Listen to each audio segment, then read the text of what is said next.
Welcome to The Explainer. Today, we're unpacking how to stop chasing the chaotic 2026 market and start, well, engineering true wealth. You know, if you've ever felt like your portfolio is just a collection of emotional decisions driven by whatever the latest headline is, trust me, you're not alone. But today, we're changing that. We are moving away from all that speculative hype and anchoring our capital in measurable, solid business fundamentals. Okay, let's dive into this architectural blueprint for your portfolio. We'll be moving step by step through the illusion of speed, the fundamental blueprint, surviving stress tests, mastering the patient entry, and finally, the power of compounding. Section 1. The illusion of speed. We're starting with our first pillar, the macroeconomic reality of 2026, and why getting information faster definitely doesn't mean you need to make decisions faster. Now, consider these four market drivers. They create a complete mirage for the average investor. I mean, we're operating in a landscape totally dominated by algorithmic trading, AI, and high-frequency systems where information travels the globe in literal milliseconds. But here's the catch, and it's a big one. These rapid narratives create violent price swings that have absolutely zero connection to a company's actual long-term fundamentals. It's so easy to fall into the trap of thinking you need to trade faster just to keep up.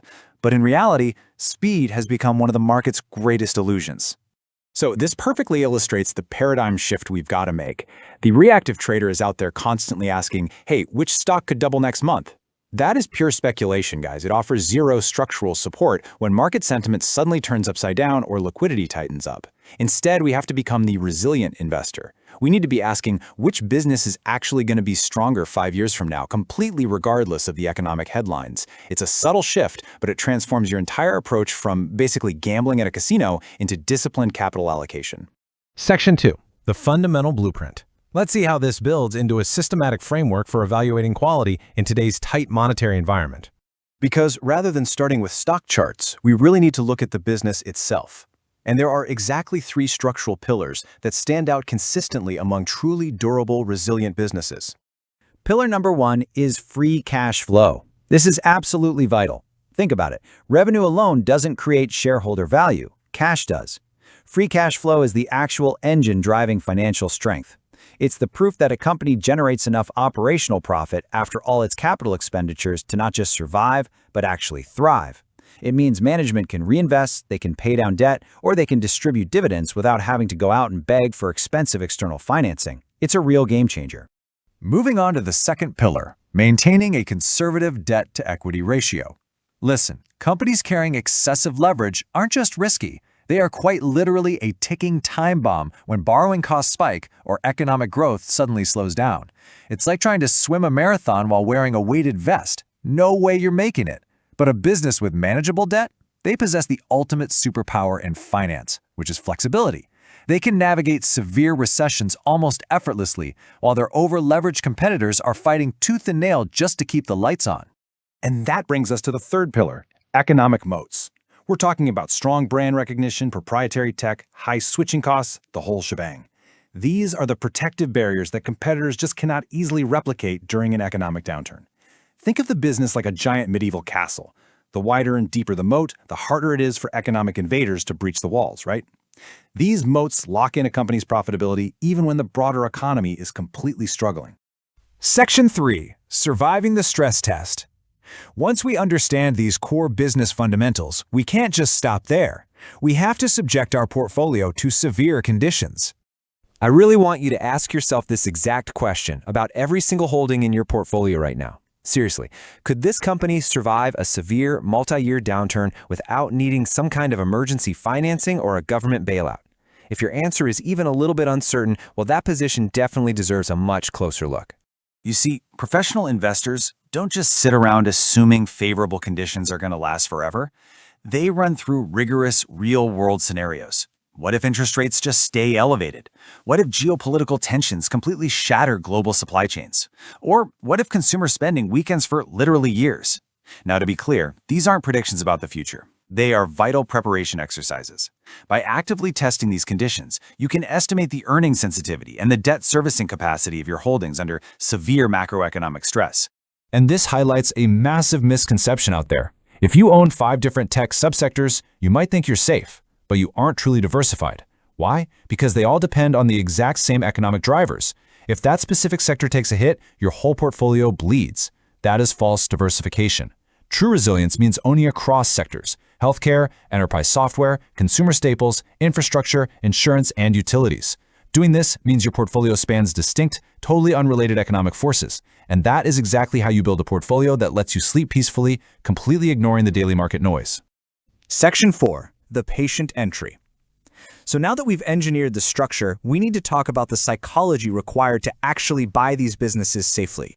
Because let's be real, even the absolute highest quality business becomes a terrible investment if you buy it at an absurdly high price. The financial markets are basically constantly swinging like a pendulum between two emotional extremes. On one side, you've got panic and fear, where people indiscriminately sell off exceptional businesses just because everyone else is doing it. Then on the other side, optimism and greed. That fear of missing out kicks in and valuations completely disconnect from reality. But the disciplined investor, they use objective analysis to sidestep both of these emotional traps entirely.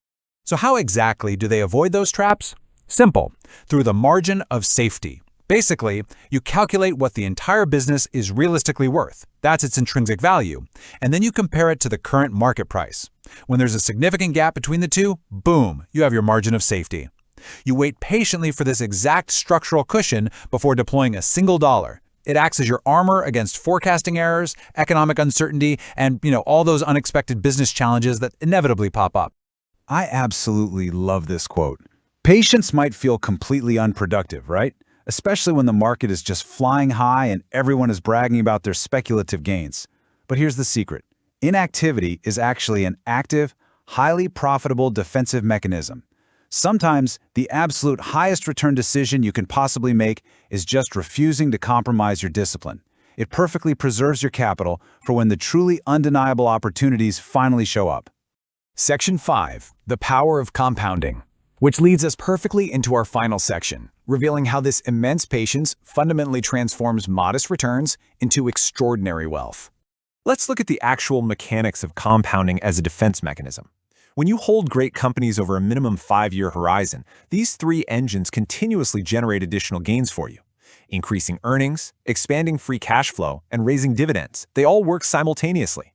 Reinvested dividends purchase more shares, growing businesses naturally increase their intrinsic value, and time just magically magnifies both of those effects. It's the ultimate snowball effect. When you let these engines run uninterrupted, temporary market volatility just becomes totally insignificant. Plus, low turnover investing offers massive structural advantages. By simply refusing to constantly react and trade, you eliminate so much unnecessary friction. You avoid transaction costs, you avoid execution slippage, emotionally driven mistakes, and you secure way more favorable tax outcomes. Literally every single avoided trade preserves your hard-earned capital and keeps it working for you, completely uninterrupted. Ultimately, the objective is no longer to try and outperform every single market rally. It's to own businesses strong enough to survive every market cycle. By replacing prediction with systematic analysis, you aren't just reacting to the market anymore, you are successfully engineering your long-term financial resilience. So as you review your own investments today, I want to leave you with this one vital question. Are you merely renting speculative momentum, or are you truly engineering structural integrity that will outlast the next crisis?